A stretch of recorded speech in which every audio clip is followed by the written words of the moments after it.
Emma Thompson was only 7 years old when she witnessed something that would change her life forever. It was a crisp autumn morning in London, and the golden leaves were falling like nature's confetti on the quiet residential street where she lived with her grandmother. Emma had always been different from other children her age. While most kids her age were playing with dolls or watching cartoons, Emma had an unusual gift that made adults uncomfortable, and other children call her strange. She could see things that others couldn't, not ghosts or spirits, but details that most people overlooked. Emma noticed when people were lying, when they were scared, or when something wasn't quite right. Her grandmother, Margaret, had learned to trust Emma's instincts after several incidents, where the little girl's observations had proven surprisingly accurate.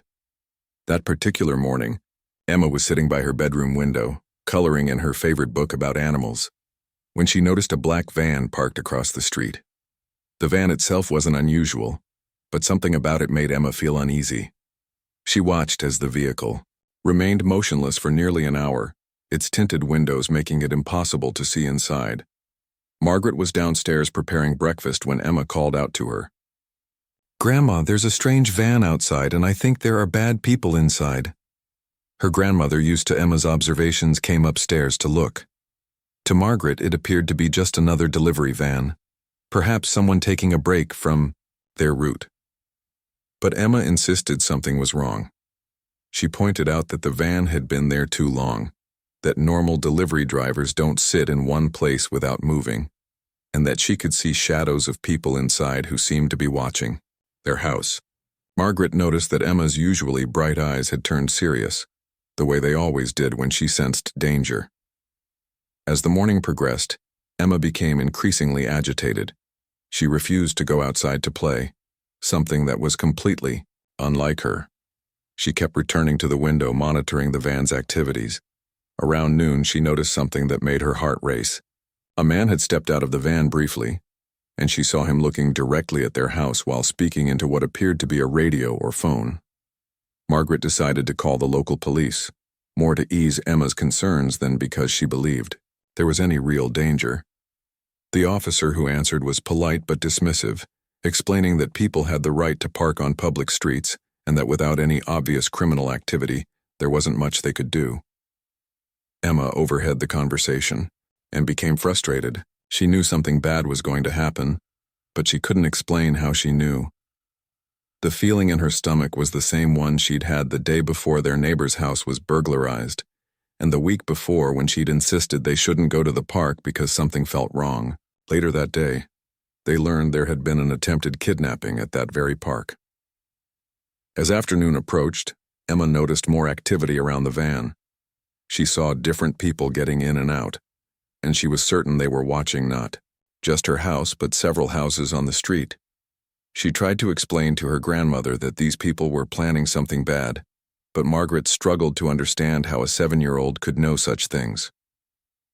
The turning point came when Emma noticed a small girl from down the street about her own age, playing alone in her front yard. The little girl, named Sophie, was known for wandering off and not listening to her parents' warnings about staying close to home. Emma watched in horror as she realized that the people in the van were also watching Sophie. Emma ran downstairs to find her grandmother. "Grandma, they're going to take Sophie. We have to do something right now." Her voice carried an urgency that Margaret had never heard before. The fear in Emma's eyes was real and intense, and Margaret realized that whether or not she understood her granddaughter's gift, she had to take it seriously. Margaret grabbed the phone and called the police again, this time reporting a possible kidnapping in progress. The dispatcher asked for details, but when Margaret explained that her 7-year-old granddaughter was predicting a crime that hadn't happened yet, the response was predictably skeptical. Emma could hear the frustration in her grandmother's voice as she tried to convince the authorities to take action. Time was running out, and Emma knew that if they didn't act quickly, something terrible would happen to Sophie. She made a decision that would prove to be both brave and dangerous. Without telling her grandmother, Emma slipped out of the house through the back door. She was determined to warn Sophie and her family, even if it meant putting herself at risk. As she made her way around to the front of her house, staying close to the hedges and trying to remain unseen, She could see that the van's doors were now slightly open. Her heart pounded as she realized that her worst fears were about to come true. The people in the van were preparing to make their move, and Sophie was still playing innocently in her yard, completely unaware of the danger approaching her. Emma knew she had to act fast, but she also knew that as a 7-year-old girl, there was little she could do to physically stop what was about to happen. The black van's engine started, and Emma watched as it began to move slowly down the street toward Sophie's house. She realized that her ability to see danger before others could was about to be put to the ultimate test. Everything she had sensed, all the unease she had felt throughout the day, was leading to this moment. Emma took a deep breath and prepared to do something that would require more courage than most adults possess. She was about to step into a dangerous situation with nothing but her voice and her determination to protect another child. The next few minutes would determine whether her unusual gift could actually save a life. Emma's small legs carried her as fast as they could across the street, her heart hammering against her chest like a wild bird trapped in a cage. The black van was moving slowly, deliberately, like a predator stalking its prey. Sophie continued, playing with her toy tea set on her front lawn, completely oblivious to the danger approaching her. "Sophie, Sophie, run!" Emma screamed at the top of her lungs as she reached the other side of the street. Her voice cracked with fear and urgency, but it was loud enough to make Sophie look up in confusion. The little girl had never seen Emma look so frightened, and the terror in Emma's eyes was enough to make Sophie drop her plastic teacup. The van suddenly accelerated when Emma's shouts pierced the quiet afternoon air.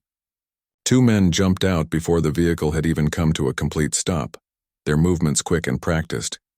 Emma realized with horror that these weren't ordinary criminals, but people who had done this before. They moved with the efficiency of professionals, and their faces were partially covered with scarves despite the mild weather. Sophie stood frozen in her yard, her young mind unable to process what was happening fast enough to react. The first man was already reaching for her when Emma did something that surprised everyone, including herself. She picked up one of the decorative stones from Sophie's mother's garden border and threw it as hard as she could at the nearest kidnapper. Q.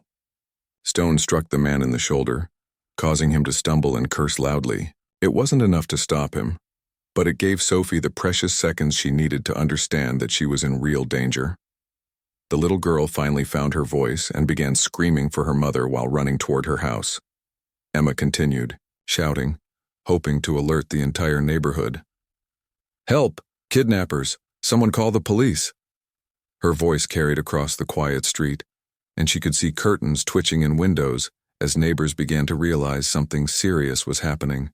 The second man from the van was now chasing Sophie, who was running as fast as her small legs could carry her toward her front door. Mrs. Patterson, Sophie's mother, appeared in the doorway just as her daughter reached the porch steps. The woman's face went white as she saw the strange man pursuing her child, and she immediately pulled Sophie inside while screaming for her husband. Emma could hear the chaos from inside the house as the family realized what was happening. The first kidnapper, still rubbing his shoulder where Emma's stone had hit him, turned his attention to Emma herself. She realized with growing terror that by intervening, she had now made herself a target. The man began walking toward her with determined steps, his eyes cold and calculating behind his makeshift mask. Emma's mind raced as she tried to figure out what to do next. She was too far from her own house to run home safely, and the man was much faster than she was. Her only option was to keep screaming and hope that help would arrive before he could reach her. She backed away from him while continuing to shout at the top of her lungs. "Someone help me! There are kidnappers here!" Her voice was becoming hoarse from screaming, but she didn't stop. She could see more neighbors coming to their windows now, and she heard someone yelling that they were calling the police. The knowledge that help was coming gave her a small boost of courage.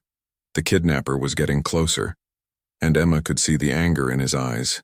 She had disrupted their plan and made their operation much more complicated than it was supposed to be. The man reached into his jacket, and Emma's blood ran cold as she wondered what he might be pulling out.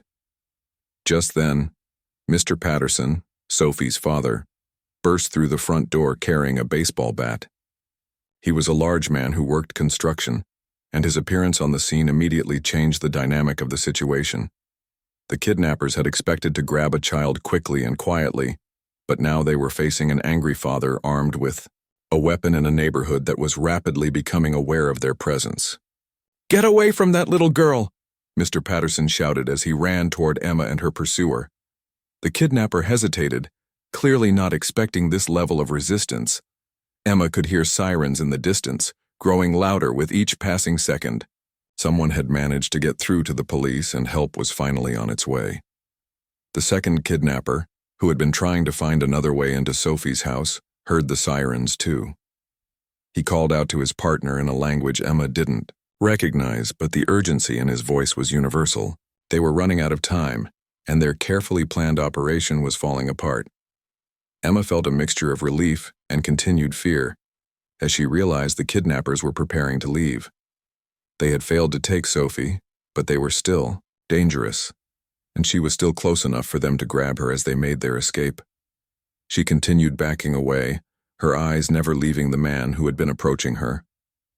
The black van's engine roared to life, and the driver began honking, the horn frantically, signaling to his accomplices that it was time to go. The first kidnapper looked at Emma with an expression that made her blood freeze. Even though his face was partially covered, she could see the fury in his eyes, and she knew that he blamed her for ruining their plan. Mr. Patterson was still running toward them, shouting threats and waving his baseball bat. But the kidnapper made one last desperate attempt. Instead of retreating to the van immediately, he lunged forward and tried to grab Emma's arm. She twisted away from him, her small size working to her advantage as she slipped out of his grasp. The sirens were much louder now, and Emma could see the flashing lights reflecting off the windows of nearby houses. The police were almost there, but these final moments felt like an eternity. The kidnapper made another grab for her, this time catching hold of her jacket sleeve. Emma did the only thing she could think of. She slipped out of her jacket entirely, leaving the man holding empty fabric while she stumbled backward. The delay had cost him precious seconds, and Mr. Patterson was now close enough to be a real threat. The kidnapper finally gave up and ran toward the van, where his accomplices were screaming at him to hurry. As the black van sped away down the street, tires squealing and engine racing, Emma collapsed to her knees on the sidewalk. The adrenaline that had been keeping her going suddenly left her body and she began shaking uncontrollably. She had done it. She had saved Sophie and prevented a kidnapping, but the experience had taken everything out of her. The police cars arrived just as the van disappeared around the corner, but Emma had gotten a clear look at the license plate and could describe exactly what had happened. As the officers approached her, she realized that her strange gift for sensing danger had just proven itself in the most dramatic way possible. Detective Sarah Mitchell had seen many crime scenes in her 15 years with the London Metropolitan Police, but she had never encountered a case quite like this one. A 7-year-old girl had single-handedly prevented a kidnapping by predicting it hours before it happened. As she knelt down to Emma's eye level on the sidewalk, Detective Mitchell could see that this was no ordinary child. Emma was still shaking from her encounter, but her eyes were clear and focused as she began recounting the events of the day. She described every detail with remarkable precision, from the exact time the van had first appeared to the clothing and approximate heights of the kidnappers. Her description of the license plate was so accurate that the police were able to immediately put out an alert for the vehicle. "Emma, you did something incredibly brave today," Detective Mitchell said gently. "But I need you to help me understand something.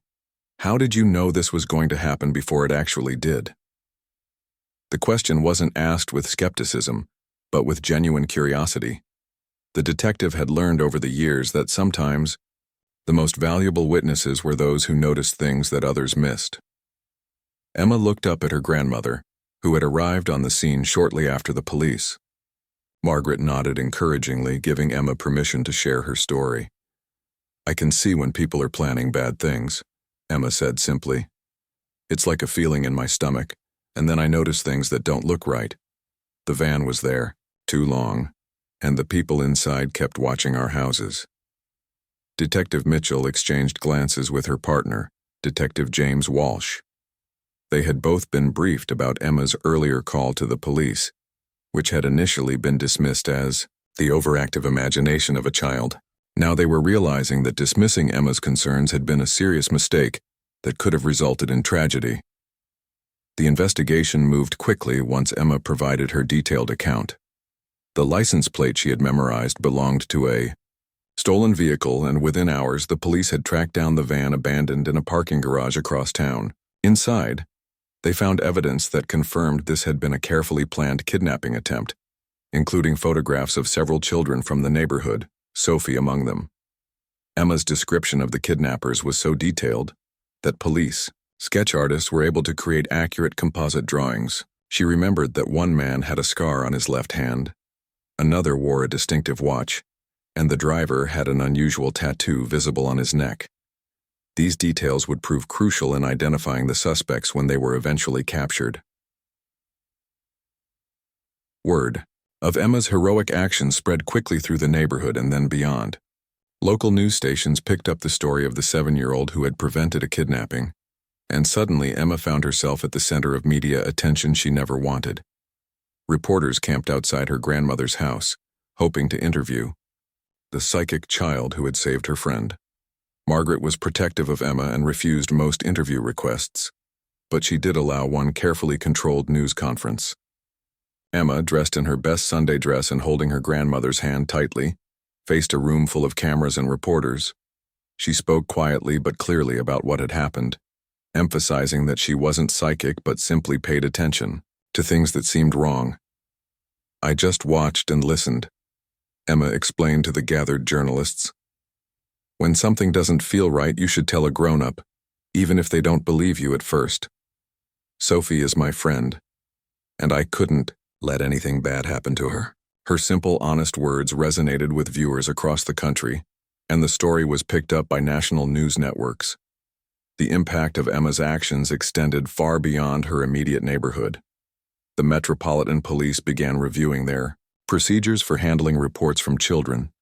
Recognizing that young witnesses often notice details that adults overlooked, Detective Mitchell became an advocate for taking children's observations more seriously, using Emma's case as an example of how dismissing a child's concerns could have tragic consequences. Emma's school also took notice of what had happened. Her teachers, who had always known she was an observant child, began to understand that her ability to notice unusual patterns in behavior was something special. They arranged for Emma to speak to other students about safety awareness and trusting their instincts when something didn't feel right. The psychological impact on Emma was significant, though she handled it with remarkable maturity for her age. She experienced some nightmares about the kidnapping attempt and became more cautious about strangers, but she also felt a sense of pride in having protected her friend. Child psychologists who evaluated Emma determined that she had a naturally high level of situational awareness, combined with strong empathy, allowing her to pick up on subtle cues that others missed. Sophie's family was eternally grateful to Emma, and the two girls became even closer friends after the incident. Sophie's parents made sure that Emma knew how much they appreciated her bravery, and they became strong advocates for her whenever anyone questioned her abilities or motivations. The case took an interesting turn when other families in the area began coming forward with similar stories. Several parents reported that their children had mentioned seeing the black van in the days leading up to the attempted kidnapping. The police realized that the criminals had been surveilling the neighborhood for at least a week, choosing their target carefully. Emma's grandmother, Margaret, found herself fielding calls from other parents whose children had exhibited similar abilities to notice things that adults missed. She became an unofficial counselor for families dealing with children who seemed to have unusual observational skills, helping them understand that these abilities should be nurtured rather than dismissed. The recognition Emma received wasn't just local. The story attracted international attention, and child safety organizations began citing her case as an example of why adults should listen carefully to children's concerns about their safety. Emma received letters from children around the world who shared their own stories of noticing dangerous situations. Detective Mitchell stayed in touch with Emma and her grandmother, recognizing that the little girl's unique abilities could be valuable in future investigations. She made sure that if Emma ever noticed anything suspicious again, There would be a direct line to law enforcement that would take her concerns seriously from the very beginning. As the weeks passed and the initial media attention died down, Emma began to understand that her life had changed permanently. She was no longer just a little girl with an unusual ability to notice details. She had become a symbol of the importance of listening to children and trusting their instincts about danger. The responsibility was heavy for someone so young, but Emma was beginning to realize that her gift might be meant for something bigger than she had ever imagined. 3 months after the kidnapping incident, Emma's life had begun to settle into a new normal. The media attention had died down, and she was back to attending school regularly, though she was now something of a local celebrity. Other children looked up to her, and teachers treated her with a new level of respect. But Emma had no idea that her story had reached much higher circles than she could have imagined. Princess Catherine had been following Emma's story through news reports and had been deeply moved by the little girl's courage and quick thinking. As a mother herself, the princess understood how terrifying the situation must have been for both Emma and Sophie's family. She had spoken with her security team about the case, and they had explained how rare it was for someone so young to demonstrate such remarkable situational awareness and bravery. The princess decided that Emma deserved special recognition for her heroic actions. Through proper channels, she arranged for Emma and her grandmother to be invited to a small ceremony at Kensington Palace. The invitation arrived by special courier, and Margaret's hands trembled as she read the official royal letterhead requesting their presence for a private meeting with Princess Catherine. Emma was excited but nervous about meeting a real princess. Margaret helped her choose her best dress, a navy blue one with white trim that had been her mother's favorite. They practiced how to curtsy and what to say when meeting royalty, though Emma was more interested in whether she would get to see the palace gardens she had heard so much about. The day of the visit was crisp and clear, with autumn leaves creating a golden carpet around the palace grounds. Emma held her grandmother's hand tightly as they were escorted through security and into the elegant halls of Kensington Palace. The little girl's eyes were wide with wonder as she took in the beautiful paintings, ornate furniture, and high ceilings that seemed to reach toward heaven itself. Princess Catherine met them in a comfortable sitting room that felt more like someone's elegant home than a royal palace. She was dressed simply in a blue dress that complemented Emma's own outfit, and her warm smile immediately put the nervous little girl at ease. "Emma, I am so pleased to meet you," the princess said, kneeling down to Emma's level. "I have heard about your very brave actions, and I wanted to thank you personally." Emma managed a small curtsy, just as her grandmother had taught her, and whispered, "Thank you, Your Royal Highness." The princess laughed gently and invited them both to sit down for tea and biscuits. Emma found herself relaxing as the princess asked about her school, her friends, and her hobbies, treating her like any other child rather than focusing only on the kidnapping incident. "I understand you have a special ability to notice things that others might miss," Princess Catherine said thoughtfully. "That's a wonderful gift, but I imagine it can sometimes feel like a big responsibility for someone your age." Emma nodded seriously, grateful that someone understood how she felt.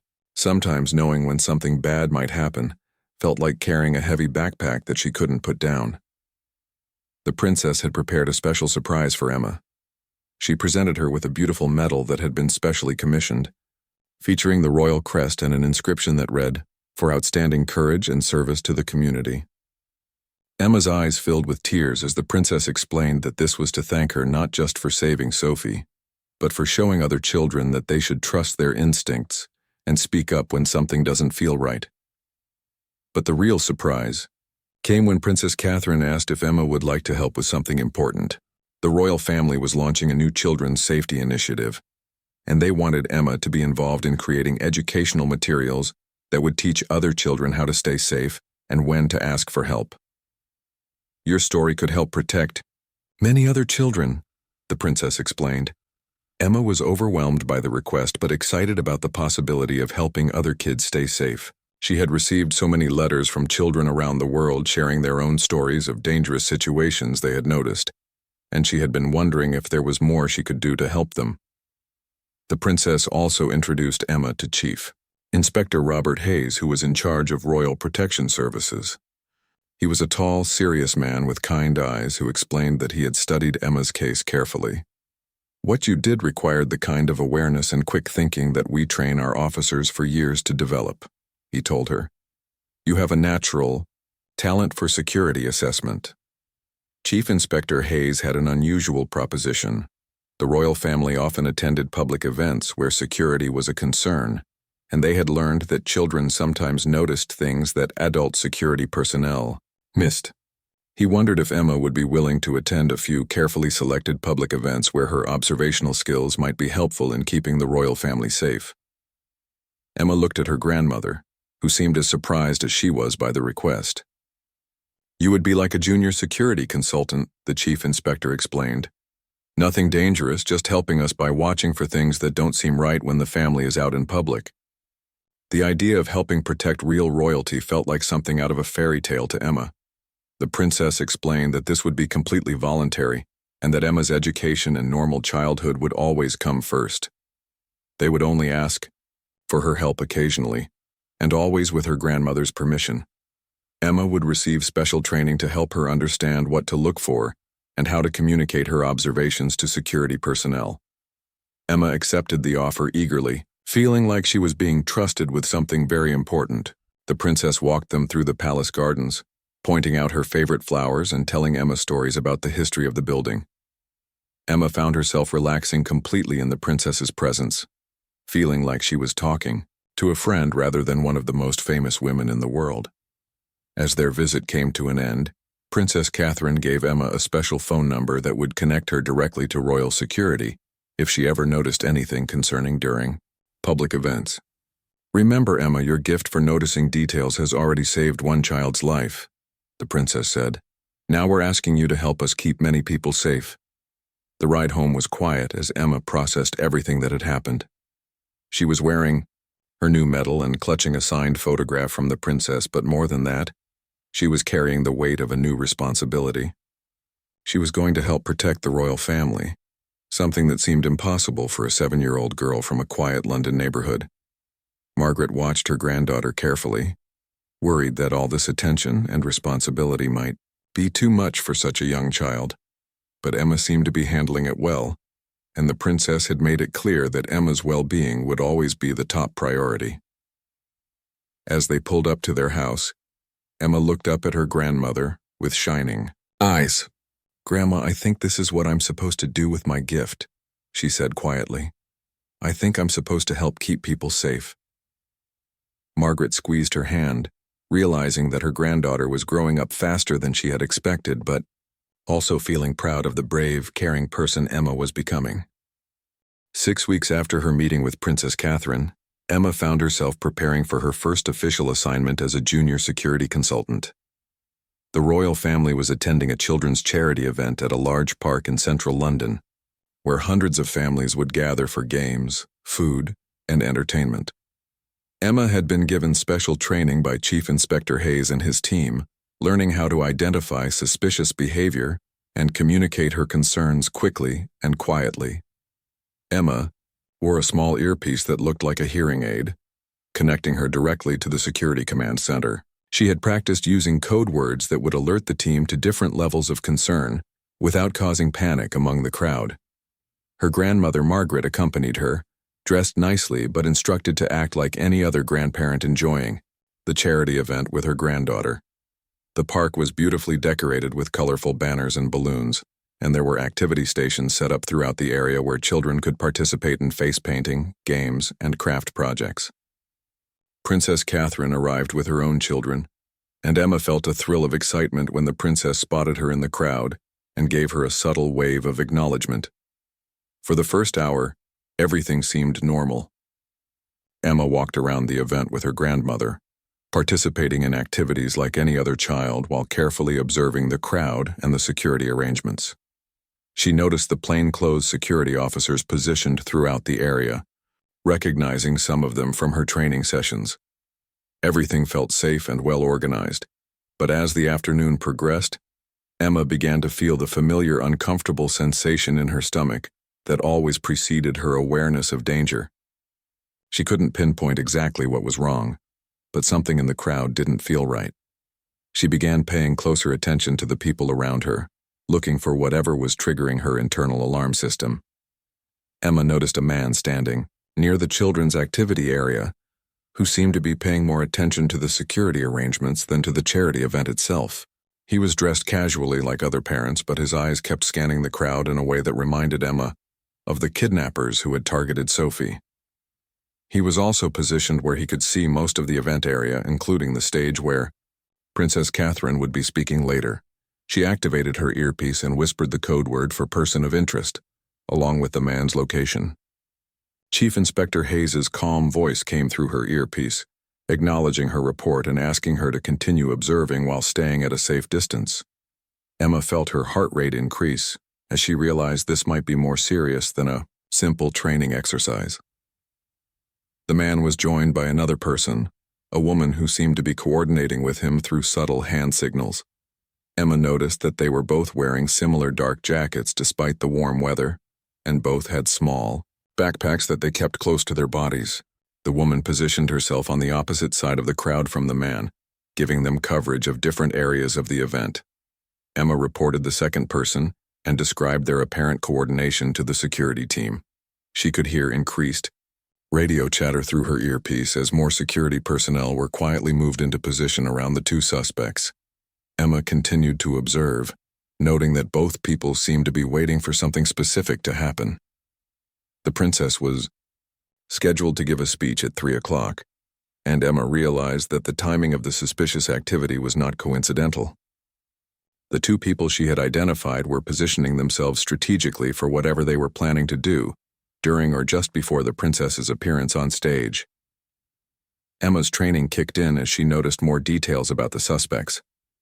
The man had what appeared to be a communication device in his ear, similar to her own but more obvious. The woman kept checking her watch and looking toward the stage area. Both of them seemed tense and alert in a way that was different from the relaxed atmosphere of the other event attendees. Chief Inspector Hayes's voice came through Emma's earpiece with instructions for her to move toward the exit with her grandmother, but to continue observing if it was safe to do so. Emma could see plainclothes officers beginning to move closer to the two suspects, though they were being very careful not to cause alarm among the families enjoying the event. Just then, Emma noticed something that made her blood run cold. The man had unzipped his backpack slightly, and she could see what looked like metal components inside. Her training had included information about what to look for regarding potential weapons or explosive devices, and what she was seeing matched those descriptions. She immediately whispered the code word for immediate threat into her earpiece. The response was swift and professional. Emma watched as security officers moved in on both suspects simultaneously, approaching from multiple directions to prevent any possibility of escape. The man seemed to realize what was happening and reached for his backpack, but he was surrounded before he could complete whatever action he had planned. The woman tried to blend into the crowd and move toward the exit, but she too was intercepted by officers who had been positioned based on Emma's earlier reports. Both suspects were detained quickly and quietly, with most of the event attendees unaware that anything unusual had happened. Emma felt a mixture of relief and pride as she realized that her observations had potentially prevented a serious incident. Chief Inspector Hayes appeared at her side within minutes, his usual serious expression replaced by one of genuine gratitude. "Emma, your quick identification of those individuals may have saved many lives today," he said quietly. "We found components for improvised explosive devices in both of their backpacks." The charity event continued as planned, with Princess Catherine giving her speech without any knowledge of how close she and the other attendees had come to danger. The security team had decided not to disrupt the event, since the threat had been neutralized without any risk to the public. Emma watched the princess speaking passionately about helping children in need, knowing that she had played a role in keeping the princess and all the families safe. Later that evening, Emma learned more about what had been prevented. The two suspects were part of a group that had been planning to disrupt royal events, and their backpacks had contained enough explosive material to cause serious injuries to anyone nearby. The attack had been timed to occur during the princess's speech, when the crowd would be focused on the stage and security might be distracted. The investigation revealed that the group had been planning similar attacks at other royal events, and Emma's quick identification had led to the discovery of a broader plot against the royal family. Chief Inspector Hayes explained that without Emma's early warning, the suspects might have been able to carry out their plan before security could respond effectively. Emma's role in preventing the attack was kept confidential to protect her identity and ensure her continued safety. Only a small number of people knew that a 7-year-old girl had been instrumental in stopping what could have been a tragic incident. But Emma knew, and as she fell asleep that night, she felt a deep satisfaction, knowing that her special gift had been used to protect people she cared about. 1 year after Emma had first prevented Sophie's kidnapping, she found herself facing the most challenging situation of her young life. The royal family was planning a major public appearance at the annual Children's Day celebration in Hyde Park, an event that would attract thousands of families and significant media attention. Emma had been asked to assist with security observations, but something felt different about this assignment from the moment she was briefed. Chief Inspector Hayes had seemed more serious than usual during their preparation meeting, and Emma's grandmother had been given more detailed security instructions than ever before. The little girl, now 8 years old and more confident in her abilities, sensed that the adults were concerned about something they weren't telling her completely. Night before the event, Emma experienced the most intense feeling of impending danger she had ever felt. She woke up from troubled dreams with her heart racing, though she couldn't remember exactly what she had dreamed about. The sensation in her stomach was stronger than it had ever been, like a constant alarm bell that wouldn't stop ringing. Margaret noticed Emma's distress at breakfast and called Chief Inspector Hayes immediately. After a brief conversation, he arrived at their house within the hour, his expression grave as he sat down with Emma to discuss her concerns. "Emma, I need you to tell me exactly what you're feeling," he said gently. "We've received some intelligence that suggests there might be a credible threat to tomorrow's event." Emma described the overwhelming sense of danger she had been experiencing, explaining that it felt different from her previous warnings. This time, the threat seemed bigger and more serious than anything she had encountered before. Chief Inspector Hayes listened carefully, taking notes and asking specific questions about the nature of her concerns. "We've been tracking a sophisticated group that has been planning something significant," he explained to Emma and her grandmother. "Your early warning system has been incredibly accurate in the past, and we need to take your current feelings very seriously. However, canceling the event would cause significant disappointment and might not actually eliminate the threat." Emma understood that she was being asked to attend the event, despite her overwhelming sense of danger, and she felt the weight of responsibility settling on her young shoulders like a heavy blanket. But she also knew that her gift had been given to her for a reason, and that reason was to protect people when they needed it most. The morning of the Children's Day celebration dawned bright and clear, but Emma felt like she was walking through a storm. Every instinct in her body was telling her that something terrible was going to happen, but she couldn't identify exactly what or when. She had been given additional security equipment, including a small GPS tracker and a panic button that would immediately alert the entire security team if she pressed it. The event was larger than any Emma had attended before, with multiple stages, food vendors, carnival rides, and activity areas spread throughout Hyde Park. The sheer number of people made Emma feel overwhelmed, and she found it difficult to focus her attention on any specific area or individual. Her usual ability to spot anomalies in crowd behavior was being challenged by the scale of the event. Princess Catherine arrived with her children and other members of the royal family, and Emma could see the extensive security presence that had been arranged for their protection. But her sense of impending danger only grew stronger as the day progressed, and she began to worry that whatever was planned was too big or too well coordinated for her to identify in time. Emma had been positioned near the main stage where the royal family would be making their presentation to the children's charities. She was accompanied by a plainclothes security officer who appeared to be just another parent, but who was actually there to protect her and facilitate communication with the command center. As the afternoon wore on, Emma noticed several things that individually might not have been significant, but together formed a pattern that made her increasingly nervous. There were people positioned throughout the crowd who seemed to be coordinating with each other through subtle signals. They weren't all together, but they appeared to be working as a team, much like the group that had been stopped at the previous charity event.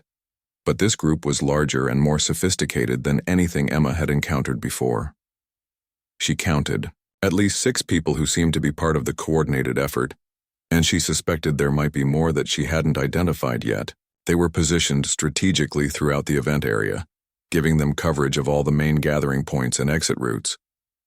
Emma activated her earpiece and began reporting her observations, describing the locations and behaviors of the suspicious individuals. Chief Inspector Hayes acknowledged her reports, and she could hear the tension in his voice as he coordinated the response. The security team began moving additional personnel into position, but they had to be careful not to cause panic among the thousands of innocent families enjoying the event. The royal family was scheduled to take the stage at 4 o'clock, and Emma realized that the coordinated group was positioning themselves for action just before that time. She watched as they began moving closer to the stage area, their movements synchronized in a way that suggested military or professional training. Emma's sense of danger reached a crescendo as she noticed something that made her heart stop. One of the suspicious individuals was carrying what appeared to be a service weapon concealed under his jacket, and he was moving directly toward the area where the royal family would be entering the stage. Her training had taught her to recognize the signs of someone carrying a concealed weapon, and she was certain of what she was seeing.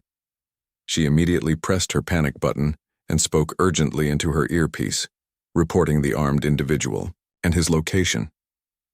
The response was immediate and overwhelming. Emma watched as dozens of security officers, many of whom she hadn't even noticed in the crowd, suddenly appeared and began moving toward the threats she had identified. The man with the weapon seemed to realize that he had been detected, and Emma watched in horror as he reached for his concealed gun. But the security team was ready for him, and he was tackled to the ground before he could draw his weapon. Similar scenes played out throughout the crowd as the other members of his group were simultaneously detained. Emma found herself at the center of a carefully choreographed security operation that unfolded with precision and speed. The suspects were neutralized so quickly and efficiently that most of the event attendees remained unaware that anything had happened. The royal family was quietly moved to a secure location while the situation was fully resolved. Chief Inspector Hayes appeared at Emma's side as the last of the suspects was led away in handcuffs. "Emma, you have just helped prevent what could have been a devastating attack on the royal family and hundreds of innocent people," he said, his voice filled with emotion. "The intelligence we had suggested a major threat, but without your ability to identify the specific individuals and their positions, we might not have been able to stop them in time." The investigation that followed revealed the full scope of what had been planned. The group had intended to carry out a coordinated attack during the royal family's presentation, with the goal of causing maximum casualties and creating chaos that would allow them to escape in the confusion. Emma's early identification of their positions had allowed security to surround them before they could execute their plan.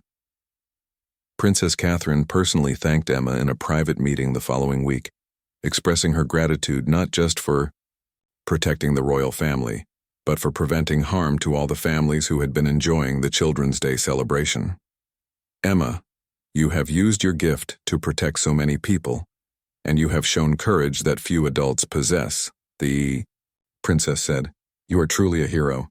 Emma's role in preventing the attack remained confidential, but she knew that her life had been forever changed by the experience.